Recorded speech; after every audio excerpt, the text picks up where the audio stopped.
Morning. All right, let's start off by praying, okay?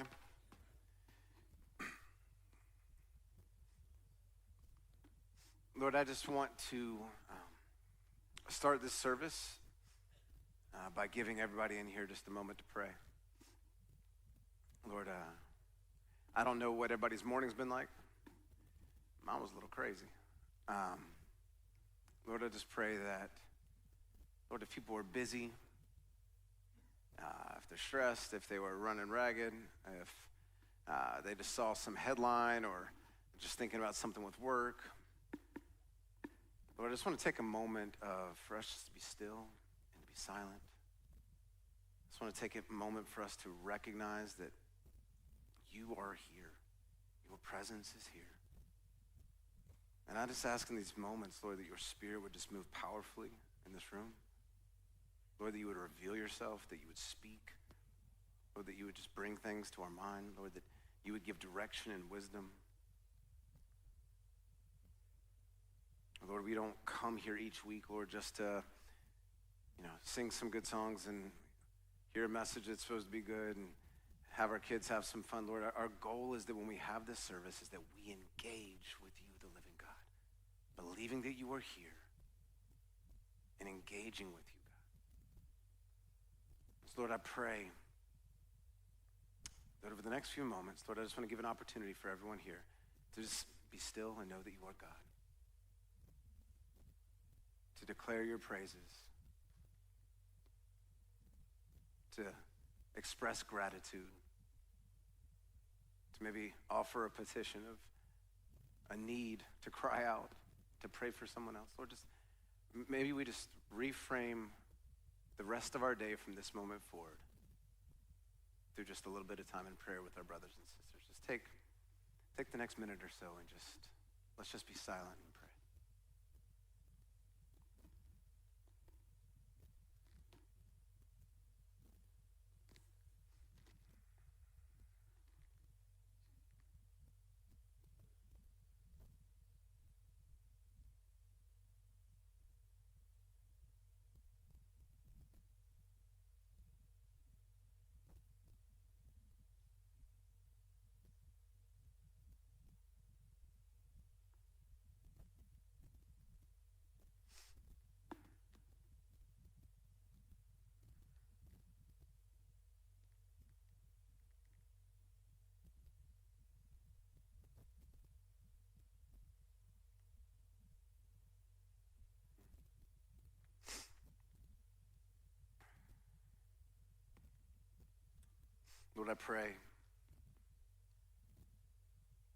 Lord, I pray that you would move in this place, speak to us, challenge us, convict us.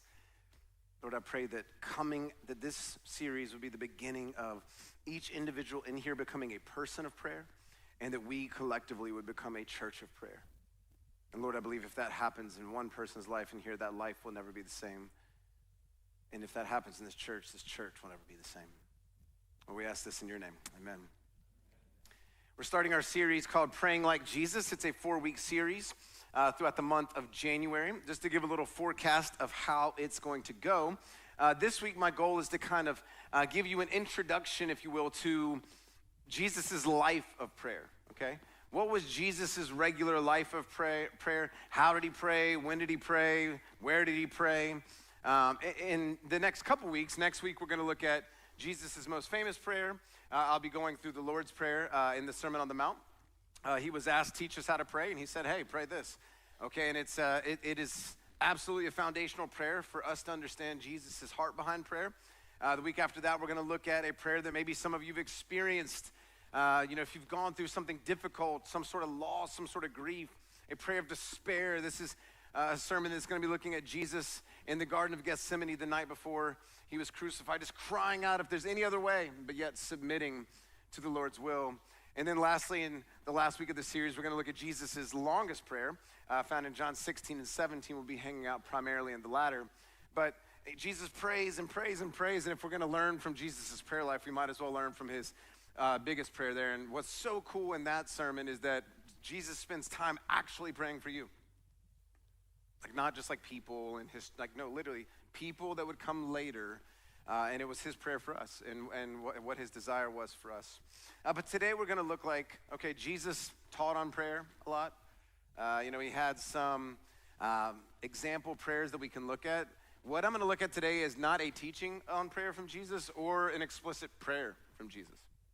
What I want to look at is his rhythm and discipline in his life to make prayer a priority. What did it look like for Jesus to be a person of prayer? Okay, my goal is that each of us would shift from being a person who prays, because I can, somebody who prays every now and then, to being a person of prayer. Like, I would not be able to explain myself to you without the fact that I pray. It's who I am. It's what I do. That people, if they were to ask, hey, what are some things you know about so-and-so? It's like prayer would be one of the things they know about you. Like that, Jesus is that guy. Like he was that person, and we're going to see that through a lot of these different examples in his life. You can go ahead and turn with me to Mark chapter 1, and then I'll keep talking about some stuff while you're turning. Mark chapter 1 is where we will be. I think that prayer is one of the hardest disciplines in the Christian life. I don't know if you want to raise your hand. You don't have to. Anybody else? Some people, prayer comes naturally, but is prayer challenging for anybody here? Okay, and I think that it's good to see other hands be like, oh, I'm not faithless, and, doesn't make me not a Christian. No, I think it's difficult for many different reasons. Now, one, I think it requires a lot of faith. It's one thing to read about God. It's another thing to try to talk to the God you can't see. Let's just call a spade a spade. That takes faith. And you can also just feel really dumb doing it. Am I just talking to the air? Is anybody up there? We can ask those things. But there's also just the reality that I think it's a discipline that requires me to believe that this is me attempting to do something supernatural with a supernatural God, right? And I think that's one reason in the West, Bible reading is elevated so high. And I love the Bible, okay? I believe it's God's word, it's inspired, all about it. But when I was a Christian, when I still am, it's 11 o'clock service. That's normally a 9 o'clock thing. But when I was young as a Christian, the first disciplines I was taught was, hey, what's the first thing you got to teach somebody? How to read the Bible. Now, I'm not saying that's wrong. I think it's very important. But I actually think it might be a little bit backwards. Because if the book is meant to be more than just an encyclopedia for me to learn about God, if it's meant for me to know him, then I should probably also be taught how to talk to him as I read about him. Right? And so I think there's just something in the West where I feel like prayer is not as elevated as it is in other parts of the world where Christians live. And I think it has to do with many reasons. But one, I think sometimes we think we're so intellectual in the West that it's we can just study to know God. But I'll just say this, I don't think that you can even explain the Christian life without prayer and actually be explaining it. And I think that's something for us all to examine. It's well, if that's true, what type of Christian life am I living? Well, that's why we have this series. And that's why I'm preaching to myself and everybody as well. So we're going to look at this passage in Mark chapter 1, 35 through 39. It says, very early in the morning, while it was still dark, Jesus got up, left the house, and went out off to a solitary place where he prayed. Simon and his companions went off to look for him, and then they found him. They exclaimed, everyone is looking for you. Jesus replied, let us go somewhere else, to the nearby villages, so I can preach there also. That is why I came. So he traveled through Galilee, preaching in their synagogues and driving out demons. Before anyone was awake, the sun wasn't even awake. Okay? No humans, no sun. Jesus intentionally made the choice. Okay, this wasn't an example to where he just woke up because the rooster crowed, or he just woke up because had to go to the bathroom or something. No, he decided. Also back then, how do you decide when to wake up? No alarm clocks. How does that work? You say he's Jesus? But you have to imagine other people had to get up at certain times. Anyways, the point being is that Jesus, the original language here in Greeks, it makes the point that he intentionally chose. This was an active choice. I am going to get up before anybody gets up, and I'm going to get up before the sun gets up. Why? Well, it was not just so that he could be away from people, part of it, but it was so that he could get away from people so that he could be alone with God. He needed to get away from people so that he could be alone from God. And he wasn't just away from people. He was in a solitary place. He was outside. He had gotten away from noises and distractions. He didn't take his cell phone. He didn't take his computer. This was he was going intentionally to this solitary place. And this happened a day after Jesus had one of his big first days of miracles, right? This is early in his life of ministry. He started off kind of small with this one. Peter's mom had a fever. He's like, I can do that. Boom, and so she got better. She was pumped. The whole town found out. The whole town showed up and stood outside the door. And as the sun set, he just healed many and cast out demons. And you would think, like, how would you wake up the next morning if that's what you pulled off the day before? You're like, I'm sleeping in.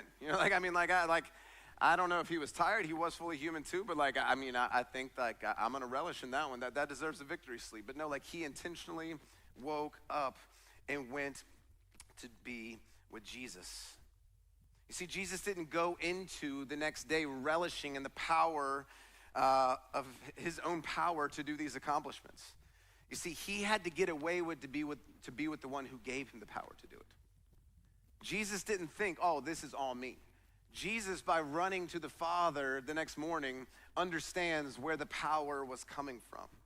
See, Peter and his crew, they show up and they don't understand. I love how exasperated Peter seems. I also feel like he's always that way. But Peter's like, dude, where are you? What are you doing? The town's buzzing, man. You're missing your chance. You're about to go viral. Let's go back in. Let's do day 2. The crowd's getting bigger. And, they just couldn't understand. It's for Peter, it's really now? Now's the time to pray? You couldn't have prayed later? Couldn't pray at a different time? And how often in your life does prayer just not fit what seems to be, what's most important? Then, I can do it later. I can do it later. How can I pray now when I got to be here? I got to do that. Prayer doesn't always fit unless we prioritize it. If you don't prioritize it, it will always slip away. For them, they're like, what good's it going to do to pray? If you could go back in and zap somebody else and get them healed, man, what good is this going to do? What's interesting is when Jesus was praying, he got revelation from the Lord, from his Father, right? So when he was praying that morning, the Father told him, don't go back into town. Go this way. If we want to become people of prayer, there's going to be times when we pray, when the Lord leads us, that he will lead us to do things that make no sense to other people in our lives. He's going to lead us to go against strategy, to go against the thing that makes the most sense, the thing that even we thought we were going to do. Prayer is where your plans die and God's plans rise. Okay, and so to just know that being a person of prayer will lead to questions from yourself and questions from others. I also want you to notice that he had a place of prayer. It called it, in this passage, it called it the solitary place. So not only did he get away, he had a place he went to. He had a place that he went to. Anybody ever see the movie War Room? Okay, so Jesus had his place. That woman had that closet, okay? And Jesus probably put up little sticky notes too, and just had his whole little war tree in the meadow or wherever he was, I don't know. But so Jesus, it seems like he had a place. He had a place of prayer. He had a rhythm and he had a place. And so it reminds me of what Jesus said in Matthew 6:6 when he's teaching on prayer in the Sermon on the Mount. He says, but when you pray, first off, notice the line there I would underline, when. He doesn't say, hey, if you get around to it. He says, when you pray. It's an assumed statement. When you pray, go into your room, close the door, and pray to your Father who is unseen. Then your Father who sees what is done in secret will reward you. The language here of go into your room is the language of the most private room, which would have probably been an inner storeroom. It's the place that probably would have been the only place in the Palestinian house to where they could actually lock themselves in. Don't know that I recommend locking yourself when you pray. A lot of things could go bad. I don't know, kids could knock you in there. You could also lose the key. I don't know, for me, my innermost place would be this little cubby underneath the stairs, which there's no space for because that's where all the Christmas and fall decorations are. We've hung out with those all the past 2 days. But, it's this little Harry Potter closet, okay? That's where I would go. But I can't because decorations. But, so what we see here is that Jesus had this idea of hey, have a place you go to. He's contrasting with this. He's saying, hey, the Pharisees like to pray so that they get seen by people. He's like, hey, go find a prayer room, go into it, shut the door, and don't worry about anybody else seeing you but the Father. Now, you might think, well, this doesn't relate to me because I don't like to go around praying out loud in front of people anyway. Well, let me ask you this. Do you like to be seen by people? Is there something inside you that everything that goes through your mind is what somebody else thinks of you? And how many of your actions and how many of your choices each day go through the lenses of other people see me and other people are observing me, other people are creating opinions about me? And here's what I want you to see from this. I don't think you have to have a prayer room. I think the point of this was to remove yourself from the gaze of people and move yourself to the singular gaze of the Father. So much of our focus in this life is to be seen by others, but in this moment of solitude and prayer, having this rhythm, you know what's beautiful? Who's the only person that sees you? The only person that sees you is our Father God. And there's honestly something so freeing and liberating about that in solitude, in disciplined time alone with God in prayer, we reorganize our minds around not being people pleasers, but Father pleasers. You are the one that needs to see me. I just want to be seen by you.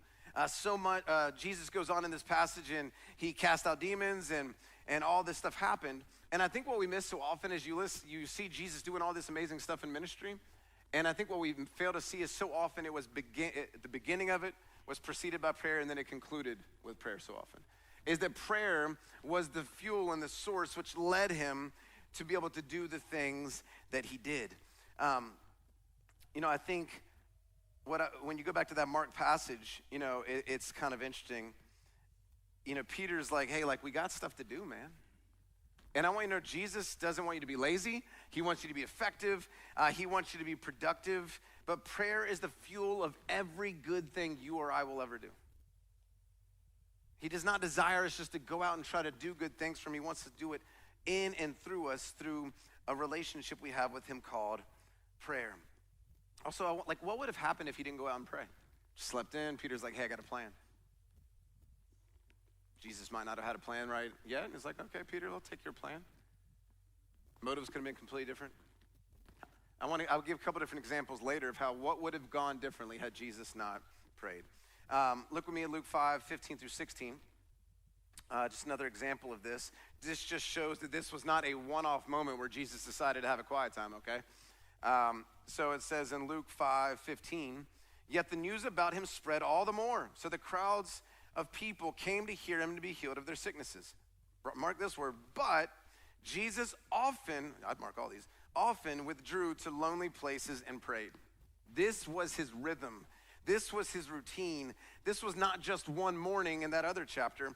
This is what Jesus did. He often withdrew to lonely places. Now, the word often, guess what in Greek means? Often. It means this is what he did. This was regular. But the word withdrew can also be translated as retreat. Now, how many of you have ever been on a retreat that was not a retreat? Okay, I'm just going to go ahead and say this because Chris Hankins isn't here, and I would say it to his face if he was, okay? We went on staff meetings for years. You know what they were, these retreats? From 9 till 9, we worked and planned and strategized. Now I'm in charge. That ain't ever happening again. All right. Chris can come to my meeting, and we're going to get a hot tub, and we're going to, cook wings. I don't want to get in a hot tub with Chris. Why did I say that? That didn't happen first service. Point being, the word retreat, if you go on a retreat, it's like if you've been on vacation and you did not vacate. You went to work, you went to leave work, and you took work. Right? The idea of retreat is that you were retreating to a place of rest, at least in this context. Jesus withdrew. He would often retreat away from people so that he could have rest. To withdraw also, to retreat, don't we often think about retreating as equivalent to losing? It's like you throw up the white flag and you're losing. But the word doesn't have to just mean to lose. It can also mean to find rest. To find rest there. Let me just ask this though. How many battles are you losing in spiritual warfare against the enemy because you're not retreating to find rest with the Father? Because you're just white flagging it all day long because you haven't actually retreated to be in solitude with prayer. Therefore, you spend all day long retreating with your white flag against temptation. It was his place of perfect, unhindered, undistracted communion with the Father in prayer. Look with me at Luke 22:39. It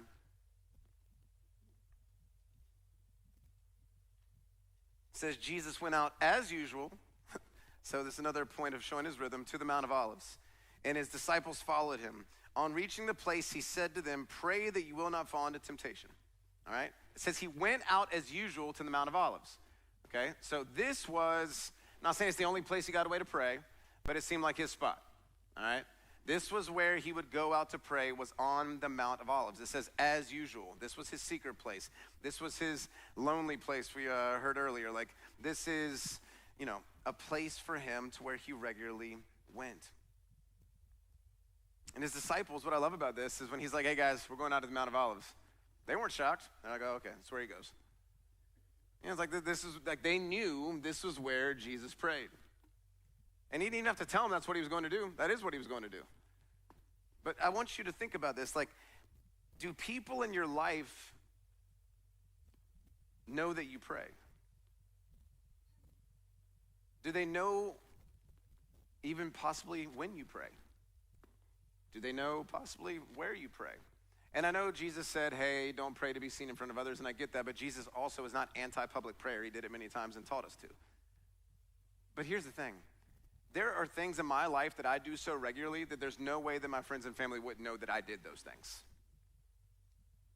Does my family know that I pray? Do they know where I go to pray? Like, these guys were like, oh, okay, like we can't ever find him. I mean, you need to put a GPS on Jesus. He's praying somewhere, like a air tag. Or, it's just like, also, it's like, but after a while, they got used to, when they used to not be able to find him, they finally figured out this is where he goes.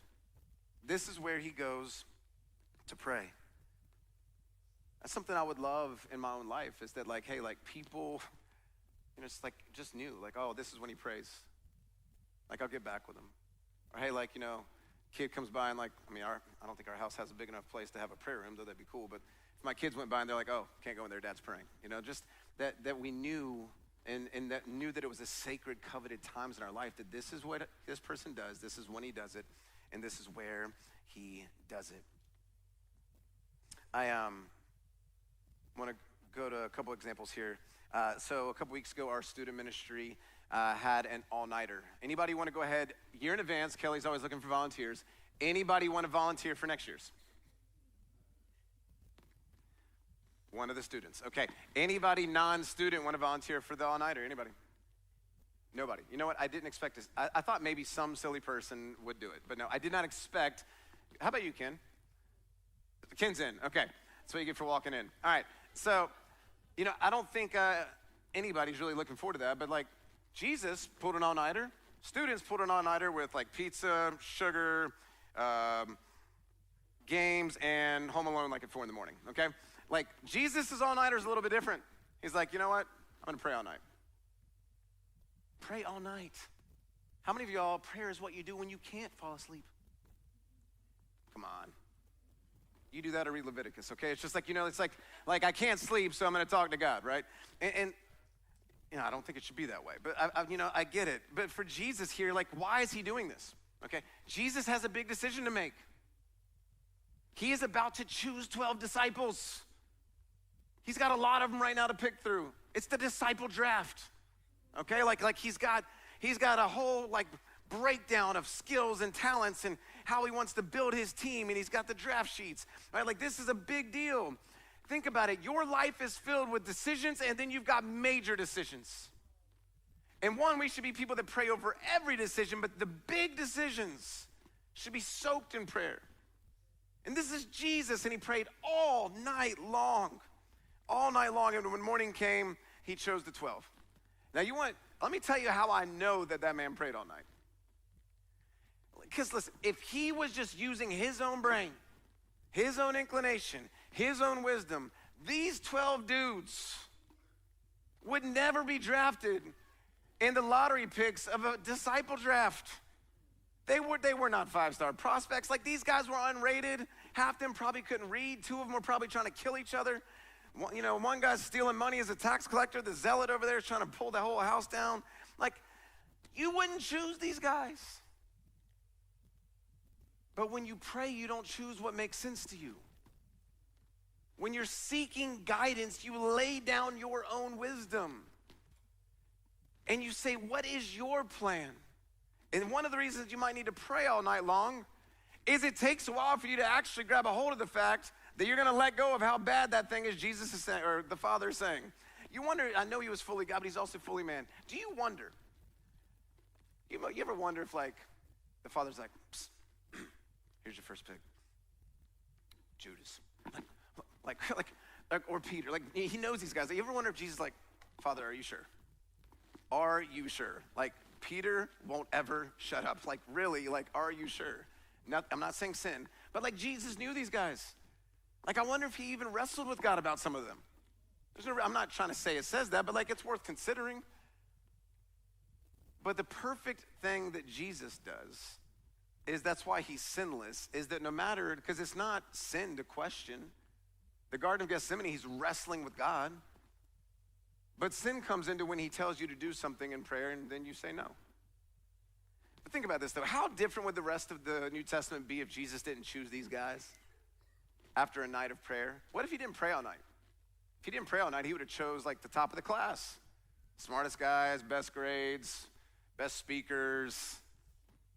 But these guys went on in Acts 2, they were filled with the Spirit, went out to plant the original church.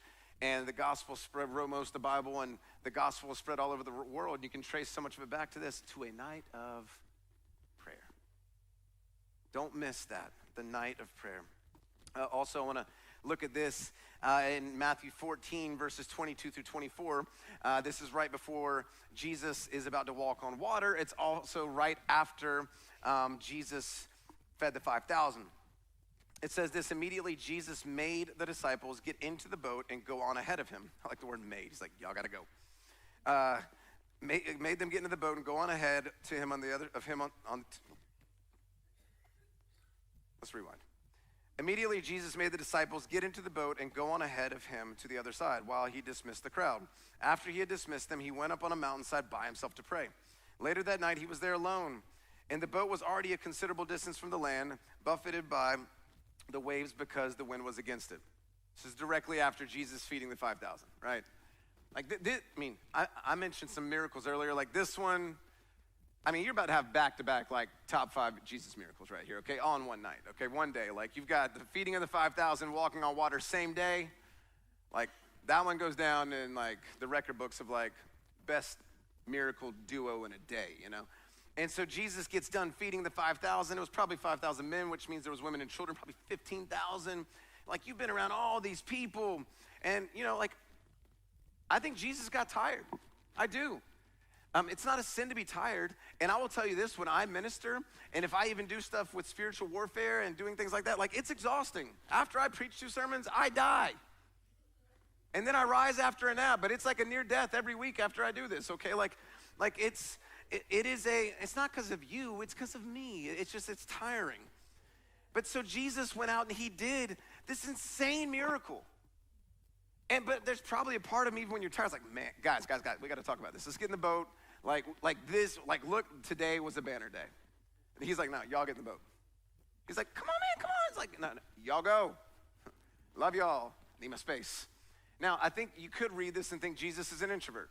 You know, I actually think that kind of lines up, but I don't think that makes introverts more holy. I don't even think this is an introvert moment. Here's what I think it is. I think Jesus knew what was necessary. I think he knew he couldn't get in that boat with them. I think that he knew that if I did, like, I would not get what I truly need. Right now, I need to pray. Right now, I cannot be around people. Right now, I cannot be around these people I love. Right now, I'm not even mad at them. I just need to be with the Father. I just need to refuel. I just need to make sure my priority's right. I just need to make sure I'm being humble. Jesus needed to refuel in prayer, and I don't find it ironic that the very next thing he does after praying on this mountain is walk on water. I'm not telling you you're going to walk on water in this life. Look, I'm not saying that there's anything impossible God could do through you, but here's the point. How many times does God want to do something that seems impossible to us, but we don't get to experience that because we don't go to the mountain and pray? It will be very hard for us to be people whose faith increases when we don't even have enough faith to regularly pray. I love that as he walks out there on this water, he just got done praying. Like he's been with the Father, and this has been this amazing time. And their boat got shoved out by the wind, and he's just walking out there, and it's wind everywhere. And he's just walking, and the wind's not even touching him.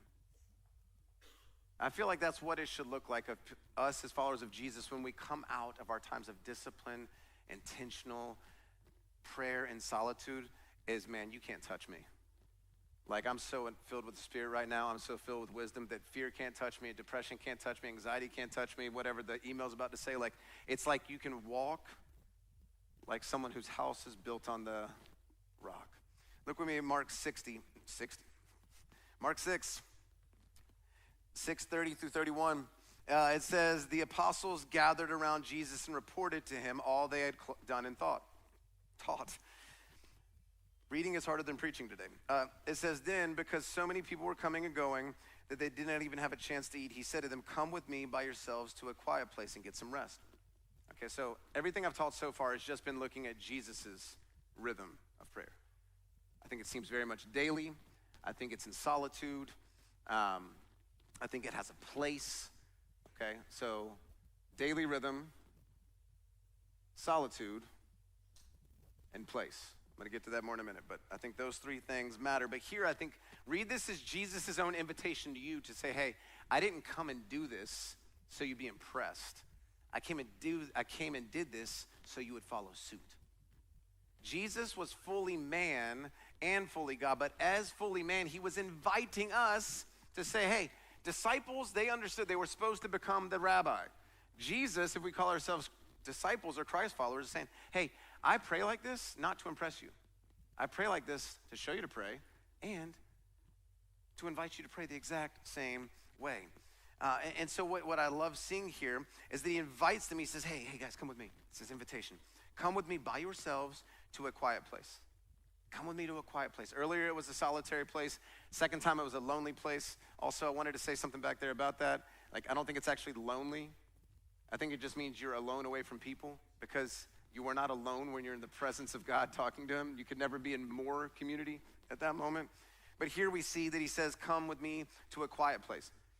Solitary place, quiet place, lonely place. All three times it's the same Greek word. This eremos word, the same Greek word that he's inviting them to come to. It's this place where there's no other voices. No distractions. No phones, no email, no TV, no people, no mom, dad, love you, kid. But like none of that, like, it's just like there's nothing where someone at work's knocking on your office. Like, hey, can you come down? We have a meeting to go to. Like, all those things aren't bad. They're not bad. They're part of life. You can't have a life without distractions. Kids have questions. Spouses have questions. Roommates have questions. Friends call. People have needs. You have responsibilities at work. But you cannot live in a world that is so distracting without undistracted time with him. It will just make the distractions in this life all consuming. It'll be way too much. He invites us to not live in overworked, overstimulated, overexhausted, anxious, and worried lives. He invites us to live a life that is filled with rest. I like how he ties it here. Come with me by yourselves to a quiet place and get some rest. Anybody want some rest? Anybody want to pray? Yeah. I think that there's a lot of ways we can rest. But, even in the Old Testament narrative, the idea is that he was leading the people of God ultimately to the promised land. And a big part of what that land was to be to them was rest.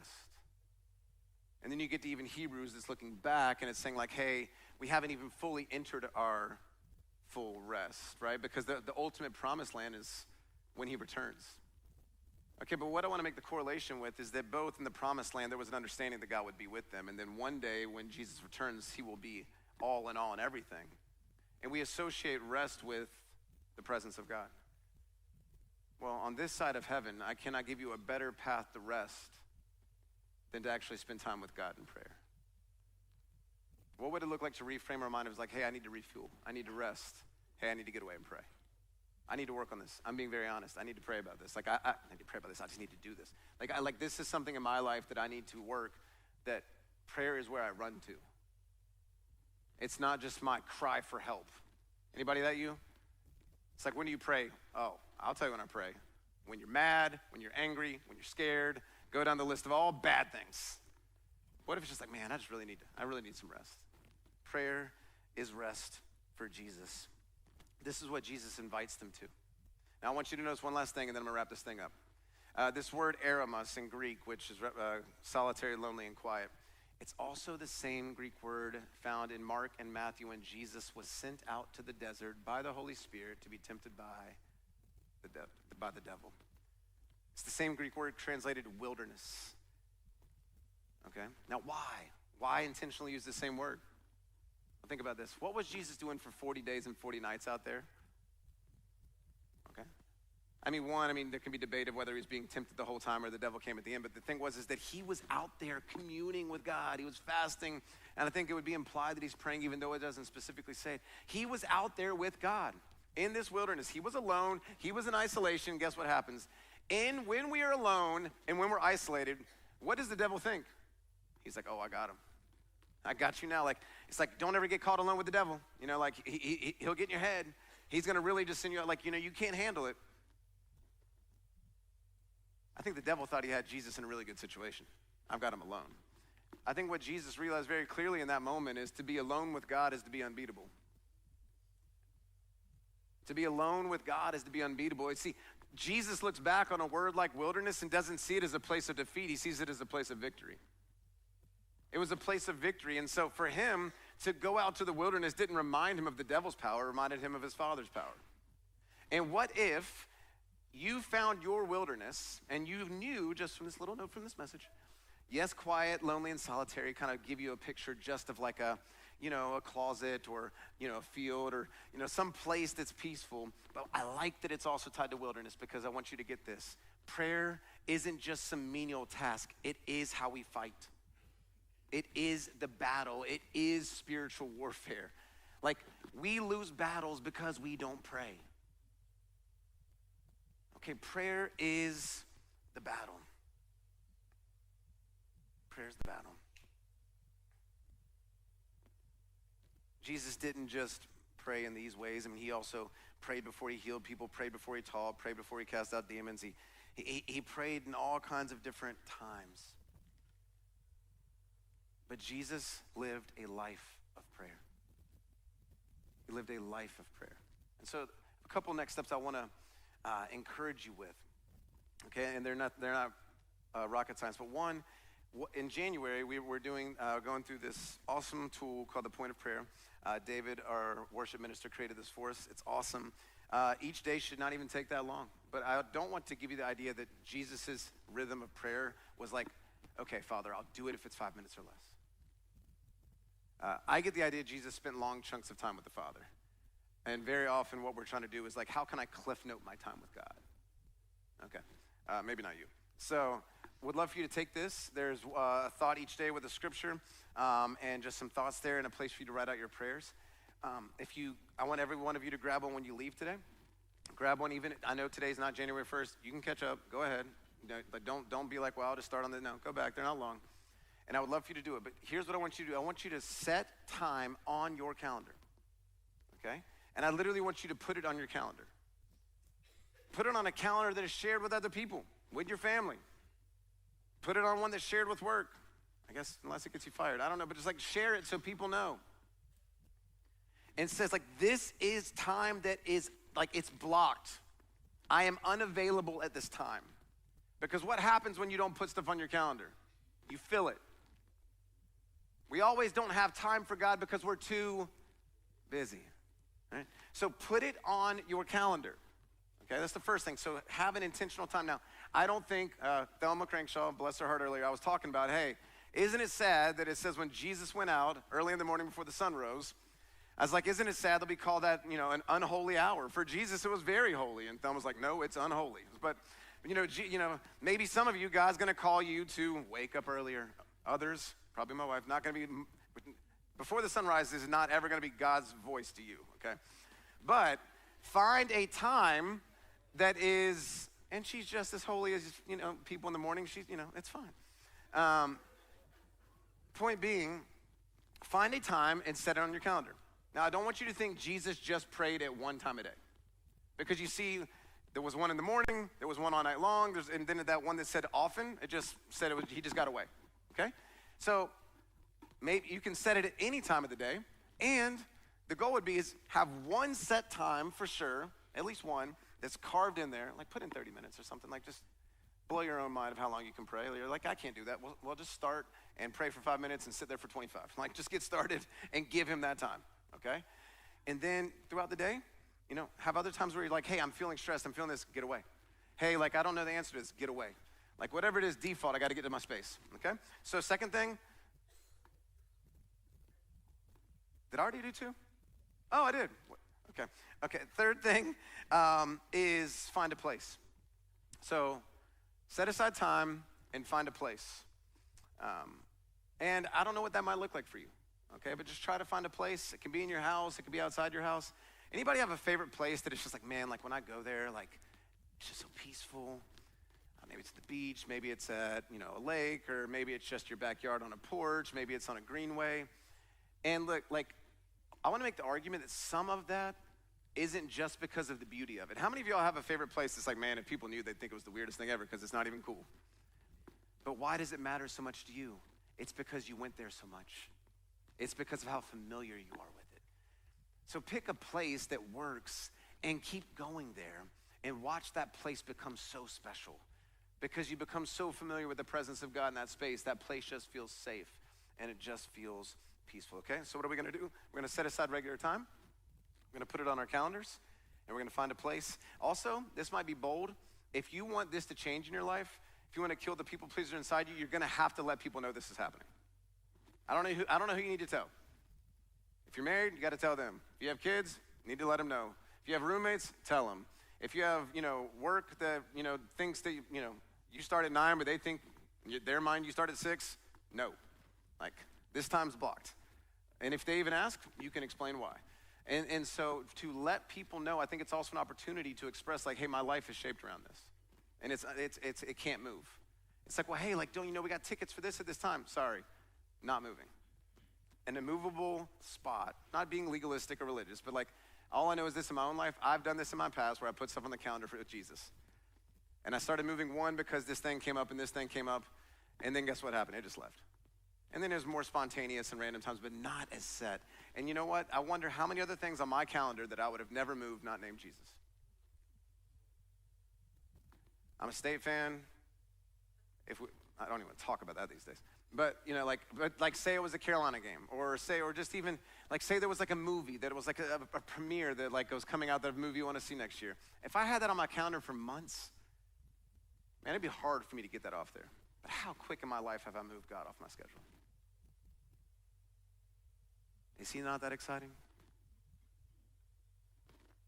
Do I not find him to be that enjoyable? And I would say this, the reason prayer is difficult is not in and of itself because prayer is hard. Prayer is difficult until you start praying. The more you pray, the more you learn how to talk to the Father. And my fear for many of us, whether you're new in church or even been in here decades, how many of us have never become the prayer warriors that we've looked up to because we simply just haven't given him the time over and over and over again for it to become this voice that we speak to him in such a comfort that it's closer than we talk to anybody else. Let's become a people of prayer. Let's become a people that it's like, hey, you know what? When I see Cheryl, when I see Thomas, like your friends will be like, oh man, like let me tell you, they pray. I look at my life, I think of guys like Peter Dubman, like in Brenda Dubman, a couple in my life that I grew up with. I'm like, man, like you just been around them, you're like, oh, they got something different going on. And that came from like when I prayed with them, that I just felt this presence of the Lord in a different way. And it's just like, man, like I just knew these people sat with him. But what was interesting, I knew from the moment I prayed with them that what was impressive was not this prayer moment with them, it was that what must have happened all the time when they talked to Jesus to gain this kind of connection. And so we don't have to always look up to Christian people when we wish we could pray like them. Jesus said, hey, come pray like me. And he didn't do it to tease you, he meant it. Jesus, we love you. Thank you so much for today. I pray that you would just move us to be a people of prayer. Lord, that we would be people, we would be a church of prayer. That would be what we're known for. I pray that we would place a time of prayer, a set time of prayer on our schedule. Lord, that we would make that unguarded, that we would make it guarded, undistracted. Lord, that we would remove anything that could take our mind off of you. Teach us what it is to pray. Give us a place in mind, Lord. I pray you would bring spots to mind. It doesn't have to just be one place, but Lord, I just pray each day, certain days are different, Lord, you would lead us to move, to get out of whatever circumstance and place we were, to find a place where no one else and nothing else is, just to be alone with you. Lord, I pray that we would be people that are known for our prayer, and that we would be a church that's known for our prayer. I just believe today, if we want to be people that make an impact for your kingdom, and we want to be a church that makes a difference in your kingdom, then this thing called prayer has to go to a different level of priority here at Point Church. I just believe that. Prayer has to elevate in this church. Lord, I believe in order for this church to be the church you want it to be and have the impact you desire,